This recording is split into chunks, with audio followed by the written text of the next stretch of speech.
franchise recap is on season 31. Rivals for, Vendettas.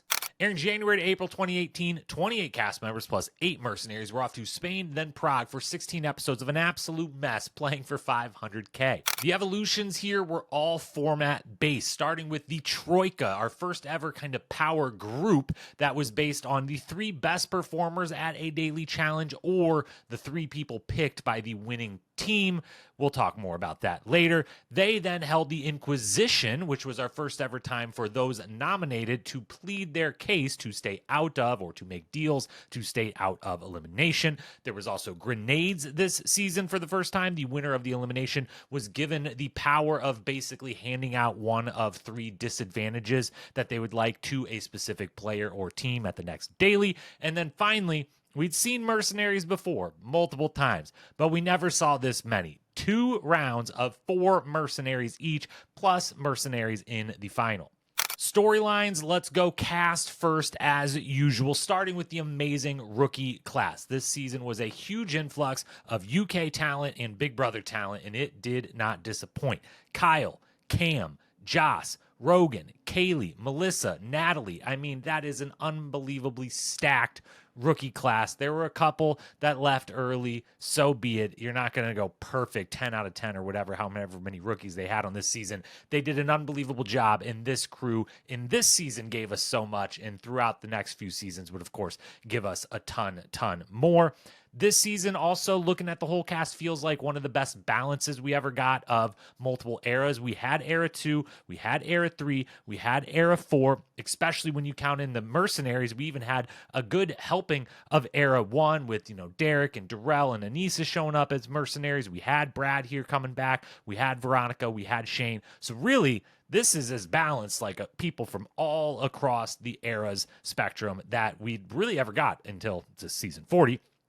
And formats-wise, it's tough because this format does very much allow for a group to rise to the top, that group really being a duo more than anything else. Zach and Tony, this is the season of Zach and Tony.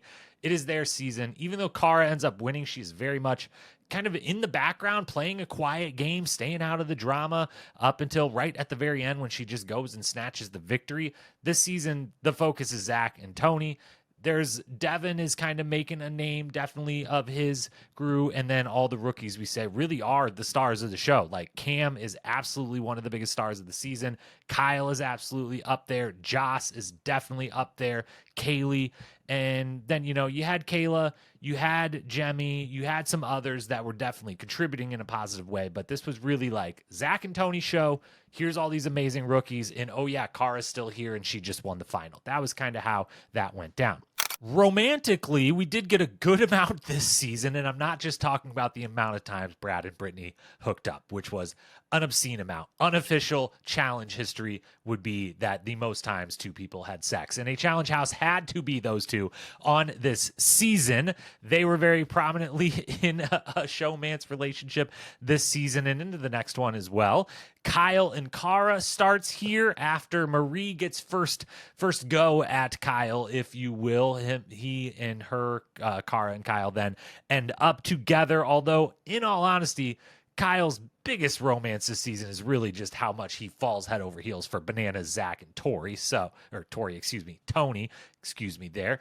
But obviously, Kyle and Cara would become a big story in seasons to come. But back here in Vendettas, it was all so fun, and it was such an enjoyable storyline. The pirate finally showed up for Cara to get with. Nelson and Kaylee was a thing, as was Bananas and Natalie, until we found out that Kaylee and Bananas had maybe kissed at some point, and then all of that was over, and a whole bunch of other stuff went down. And then, off-screen, has to be mentioned, though, Jordan and Tori come in together as mercenaries, and we find out later on that was kind of the beginnings of Dirty 30 final into coming in as mercenaries here was kind of the start of where that relationship blossomed and ultimately led to an engagement and a calling off of said engagement. As far as the competition this season goes, a couple things worth touching on, and then we'll hit a bunch more through the memorable moments. But This season starts with a bang and really sets the stage that it's going to be a highly competitive season, or at least a highly physical season, a season really based off of athletics and physicality in a big way, when we start with the Get Off the Rock daily challenge to open with a purge involved. This was the run up the Rock of Gibraltar. Unfortunately, we lose Rogan, who has the slip disc. It costs us a season of Rogan in the house. I can only imagine how great it would have been. Go check out the Challenge Mania interview from way back during this season with Rogan, talking about the fun and shenanigans that he and Derek and Kellyanne and others had in the hotel after he was eliminated. Kellyanne was there as an alternate, Derek as an alternate turned mercenary. But we lost him. Josh smokes it, sets the stage for everyone being like, holy shit, who's this new guy?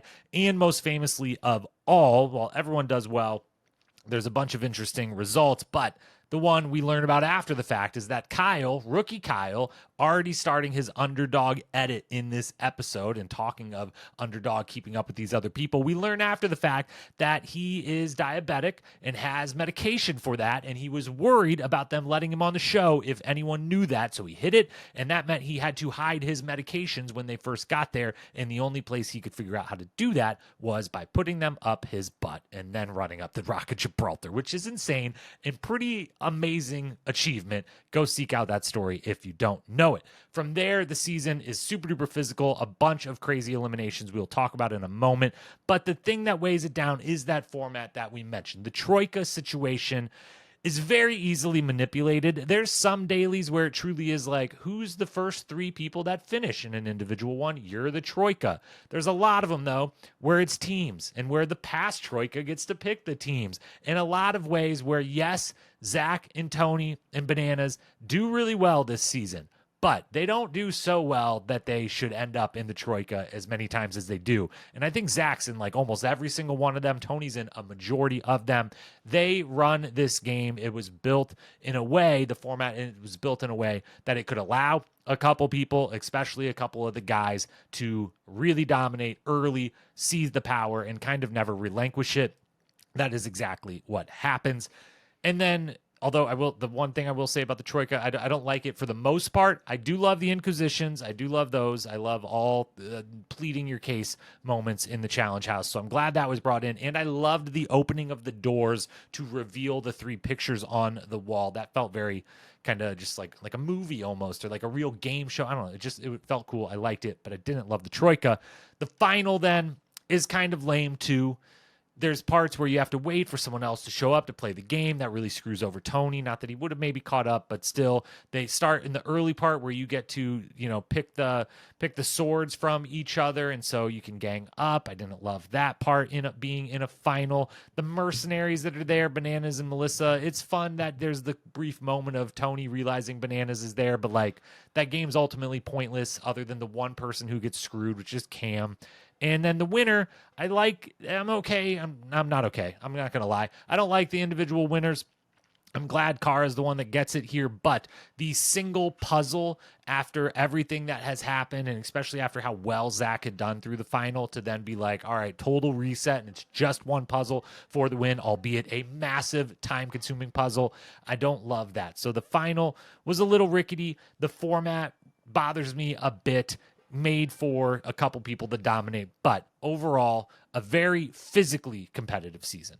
Let's run through the memorable moments and hit a bunch more of that competition along the way. The opening elimination, Nelson and Corey trying to kick a soccer ball that was so inept that they had to get down to no goalies, just who can literally kick a ball into a goal with no one standing there first.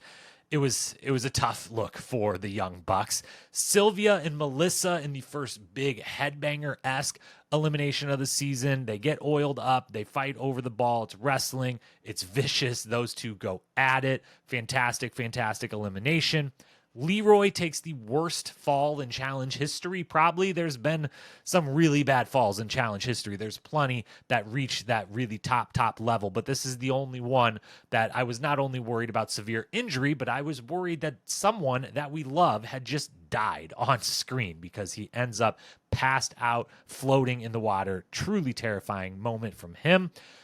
The pizza fight between Marie and Brad. I mean, there was a lot of fights. There was a lot of shenanigans, a lot of pranks in the season. This was one of the most chaotic, most messy seasons we've honestly ever had. I've been underplaying that a little bit here, but highlighted one of the biggest highlights of it was the fight over Marie taking a whole box of pizza. Brad coming back to the game, coming off divorce, very much all about character at this time, as he still remains today, but lets Marie know that's not cool, that's not good character, this, that, and the other. It's a big fight. Eventually, Marie would put empty pizza boxes on top of Brad and Brittany when they are having sex in a bed, which is admittedly kind of hilarious, and that brings it back. It's a big mess between the two of them. And to give you the full quote, because it's maybe my favorite quote from the full season from Brad, it's not about ice cream or pizza. It's about people respecting people in general for the greater good of everybody. It's called community. Think about that. Marinate on that. Get back to me. Brad's the best. What a moment from him. What a comeback. He was doing a lot in this comeback. Bananas, speaking of pranks, had the pre-written notes. I forget if it was sister or someone, a female in his life, had written notes for him so the handwriting would look very different, and he brought them with him, and he was laying them all over the house. And while it was kind of ultimately would have been a little bit of a lame prank, the edit of it was fantastic, and they made it a whole thing all season long. Then there was Derek and Joss in Crazy 8. AKA pole wrestle with a figure 8. Mercenaries brought in. Derek, there's backstory with Rogan having told him about Joss. Look out for Joss. Now he has to go against him. Joss making the comments of like this little pit bull Rottweiler. Like, I can't believe this guy. They go at it, and probably one, I mean, not probably one of the best of all time. Definitely one of the best of all time. Hard to say which elimination is truly the best of all time, but most memorable. They're just beating the crap out of each other. Joss is beating Derek into the ground with this thing over and over forever.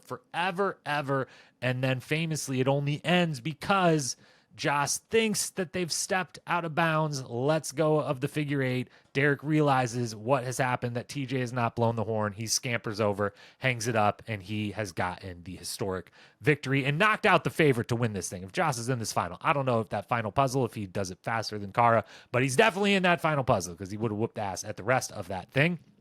Kaylee leaves this season over being bullied by Kayla, Jemmye, and Brittany, amongst others.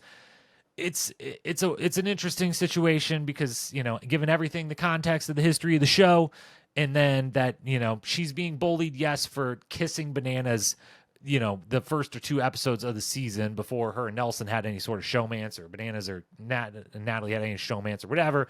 It's mean, sure, but it's, you know, compared to things that have happened in the past, it's pretty tough when, not that she quits, if she doesn't want to be there, great. But then when those three girls are made to apologize at the next daily challenge before they can continue, and there's like a PSA, it's an interesting spot for the show to be in. We'll say that. Devin beating Bananas is one of the biggest moments of the season. Tony betraying Bananas to get him into that eliminations there as well. Masterful political work by Kayla, Devin, and Tony together to seize the opportunity. Devin had been antagonizing Bananas all season long. They had been going back and forth. They had said some really nasty stuff to each other during one altercation this season that they thankfully have, you know, buried the hatchet about that and talked about that on his pod kind of semi-recently. But Bananas goes home in the gimmicky, but I think really fun, light me up, you know, elimination. Massive moment for Devin. Tony then, a second moment right off it, the eating challenge, just dominating. Tony time was very much born this season. And then Kara picking Kyle over Leroy right before the final to go into the final elimination, which Leroy then wins. He might have won anyways, but Brad definitely gets screwed over. His wall falls over, his little balls, the handles inside of him break. There is some things not going well, a little unfairly on Brad's side in that final elimination, but there was the betrayal. Leroy really showing his emotions in a way we hadn't seen before, still ends up in that final. And in that final, of course, Cara Maria gets the first ever solo win after Zach and her both kick butt all the way through and get to the end. They reset. They do the one huge memory puzzle. Cara gets the win, pulls the flag. It's an iconic moment in challenge history. It's an incredible rookie class. It's a really messy season, most of the time in a good way, sometimes not in the most entertaining of ways, but it's a lot of chaos, some crazy romances. And, it's super physical. Obviously, one all-time elimination moment, and an iconic moment of Kara raising the flag and, being giddy over being the first ever solo winner. So there's a lot to love. This season is one of the ones I feel like the fandom is most split on, of like some in the moment, especially, we're like, this kind of sucks. A lot of others were like, this is the best season ever. What are y'all talking about? I feel both of those opinions. I end up kind of somewhere in the middle. We're putting it in the good tier. I've got to think it over. Let me think through Final Reckoning, and maybe one of those gets bumped up. But for now, we're in the good tier. We're giving it a B. Thanks for watching. Don't forget to subscribe so you don't miss on the Battle of the Eras coverage starting next week. And tune in tomorrow for Final Reckoning.